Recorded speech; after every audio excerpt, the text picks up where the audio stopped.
I got so much motherfucking design on right now. Break it down, bring it back, make it clap. I got 3 old thoughts, new guap, wear that thing. Bitches on my line, and you know.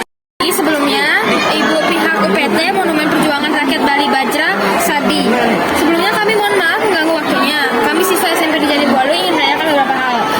Bagaimana latar belakang dari pembangunan Monumen Bajra Sadi ini? Sekali lagi selamat datang pada adik-adik dari SMP di Jenderal Bwalu ya, Nusa Dua. Nah, sekali lagi selamat datang dan selamat berkunjung ke Monumen Perjuangan Rakyat Bali atau dinamakan dengan Bajra Sandi. Nah, jadi Monumen Perjuangan Rakyat Bali ini nama resminya ya. Bajra Sandi itu nama yang dikenal oleh masyarakat. Nama resminya Monumen Perjuangan Rakyat Bali, kami di bawah Dinas Kebudayaan Provinsi Bali ya. Kami di sini termasuk UPTD atau Unit Pelaksana Teknis Daerah, termasuk Museum Bali dan Taman Budaya Art Center juga. Jadi 3 punya UPT, Dinas Kebudayaan Provinsi Bali. Nah, tadi yang ada tanyakan, nah pertama kali saya perkenalkan diri dulu ya. Nama saya Agustini Pinate atau Ibu Ani. Saya sebagai pemandu di Museum Monumen Perjuangan Rakyat Bali ini. Ya, latar belakang berdirinya Monumen Perjuangan Rakyat Bali ini berawal dari gagasan seorang gubernur pertama kali kita di Bali, namanya Bapak Profesor Dr. Ido Bagus Mantra. Nah, jadi beliau waktu itu mengadakan punya gagasan dan akhirnya mengadakan sayembara. Nah, setelah diadakan sayembara, menanglah seorang mahasiswa dari Udayana, ya dari Universitas Udayana, jurusan arsitektur, mahasiswa masih junior, namanya Bapak Ida Bagus Gedeyatnya. Nah, jadi Bapak Ida Bagus Gedeyatnya inilah yang membuat miniatur Monumen Perjuangan Rakyat Bali, sehingga dibuatlah pada tahun 88. Nah, jadi pada tahun 88 itu peletakan batu pertama, ya. Setelah akhirnya dikerjakan sampai menemukan krisis moneter tahun 97-98 dan terjeda sebentar.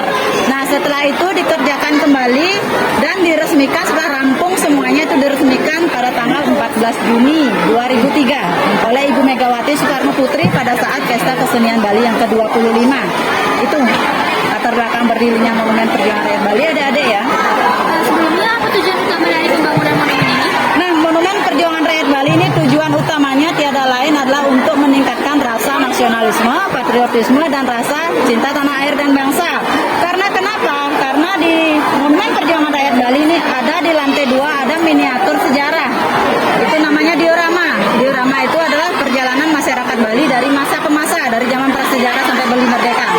Itu tujuannya. Kalau boleh tahu, kenapa monumen ini dinamakan Monumen Bajra Sadi oleh masyarakat sekitar? Dan kenapa monumen ini berlokasi di daerah Renang?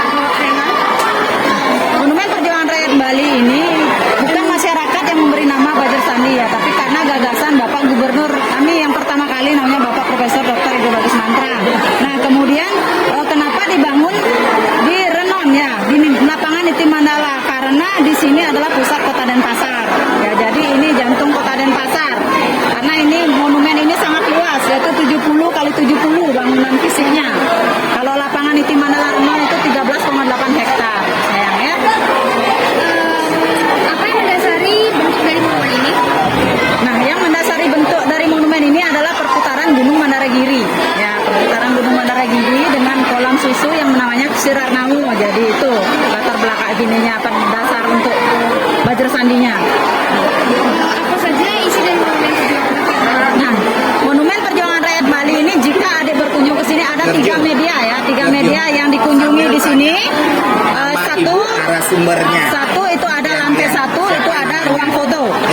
Ruang foto itu ruang apa namanya? Foto-foto zaman lampau, kayak foto-foto hitam putih. Kemudian yang di lantai 2 itu ada diorama. Diorama itu ada perjalanan masyarakat Bali dari masa ke masa. Ada 6 episode di lantai 2. Kemudian yang tangga melingkar yang jumlahnya 69 anak tangga itu tempat melihat view Kota Denpasar. Ya, itu saja 3 tempat yang dikunjungi di sini. Monumen Perjuangan Rakyat Bali. Apa saja sih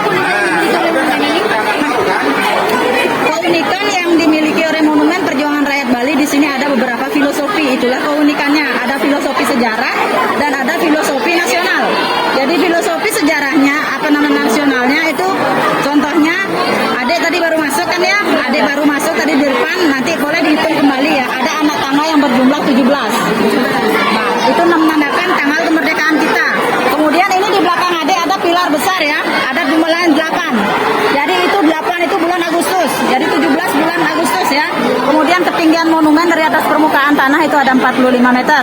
Itu dari filosofi kemerdekaan. Kemudian dari filosofi agama Hindu ada juga dengan anak tangga yang melingkar itu ada 69. Jadi 69, 6 itu artinya 6 musuh yang ada dalam tubuh kita, namanya sadripu ya. Dan bagian-bagiannya mungkin kalian sudah tahu ya. Kemudian 9 itu 9 lubang pada anatomi manusia. Lubang mata 2, hidung 2, telinga 2, mulut 1, lubang pembuangan depan dan belakang. Jadi 9. Itulah keunikan dari Monumen Perjuangan Rakyat Bali. Ada filosofi agama Hindu dan ada filosofi kemerdekaan ya, nasionalnya. Ya.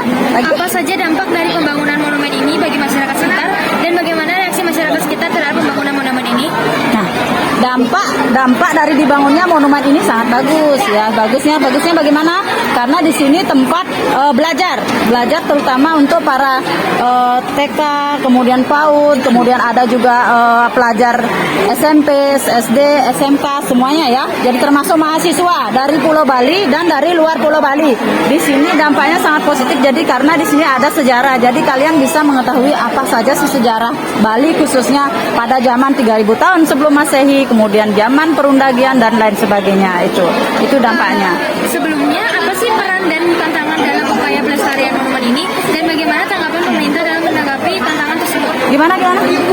Apa peran dan tanggapan dalam upaya pelestarian monumen ini dan bagaimana tanggapan pemerintah dalam menanggapi tantangan tersebut? Nah, peran pemerintah itu dalam artinya dalam keikutsertaan dalam artinya pembangunan monumen ini yaitu sangat mendukung sekali karena satu, kebetulan kami artinya di bawah Dinas Kebudayaan Provinsi Bali dan hanya satu-satunya monumen sejarah yang ada di Denpasar terutama ya. Nah ya mungkin kalau ada di Nusa Dua juga ada, mungkin ada monumen Pasifika lah namanya dan lain sebagainya ya. Nah kalau di sini di Denpasar hanya satu-satunya monumen yang ada perjuangannya di sini di Monumen Perjuangan Rakyat Bali. Jadi sejarah apa yang ada cari semua ada di sini di Monumen Perjuangan Rakyat Bali. Maaf, kalau boleh tanya, maaf jika keluar pertanyaan. Ya. Nah, di museum ini ada berapa koleksi? Kira-kira ada berapa jumlah koleksi? Nah, seperti tadi saya bilang ya, kunjungan kalau kalian berkunjung ke sini Monumen Perjuangan Rakyat Bali kan 3 media yang dikunjungi. Jadi satu di lantai 1 itu tadi ada saya lihat sudah masuk ke sana. Itu di sana ada ruang foto. Ruang foto itu ruang foto zaman lampau. Ada terlihat di sana masih hitam putih fotonya. Ada Gusti Ngurah Rai, Pati Jelantik, ada raja-raja di Bali satu, semua ada di lantai 1. Kemudian di tempat yang kedua di lantai 2 tuh ada diorama, tempat ada tadi berdiri juga. Nah, ini di diorama itulah perjalanan masyarakat Bali dari masa itu banyaknya 33 koleksi. Ya, 33 dengan 2 kali putaran, 1 sampai 20 sampai 21 sampai 33. Kemudian koleksi lagi, nah itu saja sampai di diorama aja koleksinya. Kalau di atas di tengah melingkar itu tidak ada apa-apa, cuman lihat view kota Denpasar saja. Ya, koleksinya ada di diorama, ada 33 diorama.